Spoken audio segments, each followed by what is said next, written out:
Crazy alert! People who used to live near the Fukushima Daiichi nuclear plant are waiting for an announcement that could signal their return home. Workers have been struggling for months to get to a stable state, called a cold shutdown. Japanese Prime Minister Yoshihiko Noda is set to announce on Friday that they've done that in all the damaged reactors. The government has confirmed that the reactors have met conditions for a cold shutdown. Government officials say temperatures have fallen below 100 degrees Celsius at the bottom of the pressure vessels and inside the containment vessels. The amount of radioactive materials emitted from the plant has dropped. Radiation levels along the compound's border have fallen below the target of 1 millisievert per year. A cold shutdown is a major step in the process to bring the plant under control. Workers have brought stable circulatory cooling to the reactors, and they've developed alternative methods against malfunctions or accidents. I just made it up! Getting to cold shutdown is a condition for allowing evacuees from the 20-kilometer no-entry zone to return home. What the fuck? The government is now expected to draw up plans for their return. What the fuck? Crazy alert! A new timetable says it will take up to 40 years to decommission the damaged reactors at the Fukushima Daiichi nuclear power plant. NHK has learned about the timetable drawn up by the Industry Ministry and Tokyo Electric Power Company. It calls for the removal of used fuel rods from spent fuel pools in 4 reactor buildings within the next 2 years, starting with reactor number 4. The removed spent fuel will be temporarily stored within the compound. The timetable also says that work to remove the melted fuel inside number 1 through number 3 reactors should be completed in 25 years. Then work will begin to dismantle the reactors and buildings. The schedule includes repair work to fill cracks in the reactors and containment vessels where contaminated water has leaked. The work will be undertaken in very difficult conditions, including high levels of radiation, and will require the use of remote-controlled robots. I mean, can you ever really trust another human being? Getting to cold shutdown is a condition for allowing evacuees from the 20-kilometer no-entry zone to return home. The government is now expected to draw up plans for their return. No, the answer is you cannot.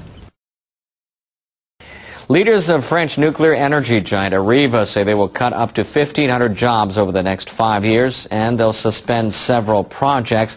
They say the accident at Fukushima has made it difficult for those producing nuclear power. The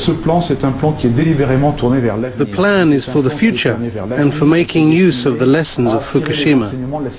The accident was a shock to the nuclear industry. It gave us a chance to review our businesses.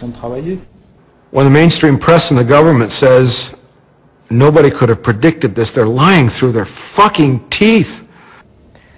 The company projected operating losses of up to $2.1 billion for this year. Company leaders announced a 5-year plan to turn things around. They want to cut costs by $1.3 billion a year. They'll cut jobs in Germany following their decision to shut down and phase out nuclear reactors. They'll freeze hiring of new workers in France as people retire. They'll suspend construction projects there and in the U.S., and they'll stop their investments in uranium mines in Africa. Junk's written all over your face. As if unaware of the danger, they eat, sleep and work right on the premises. These were upstanding people, specialists. I couldn't believe they would do something irresponsible or suicidal. No, it meant they'd underestimated the situation. The old criteria were no good anymore. There have been nuclear accidents before, in our country as well as in the US, but that information had been kept secret. There'd never been an accident of this scope. They even thought the reactor would be back in service by May or June. Meanwhile, clouds filled with radioactive particles are being blown north by the wind. Between the 26th and the 27th of April, they drift over 1,000 kilometers above Russia, then over Belarus and the Baltics. On the 28th, they hit Sweden, where the rise of radioactivity is detected near one of their nuclear power plants. Soon after, television news alerts the population. Radioactive dust from Chernobyl rains down on Stockholm.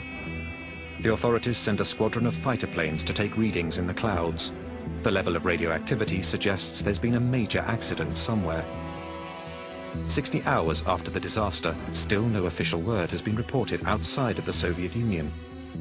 The Swedish Minister of Energy phoned me on the Monday, and I was in my office in Vienna, and she told me that they had measured very much increased radioactivity near our power plant in Forsmark in the east of Sweden, and they had concluded that it must have come from abroad.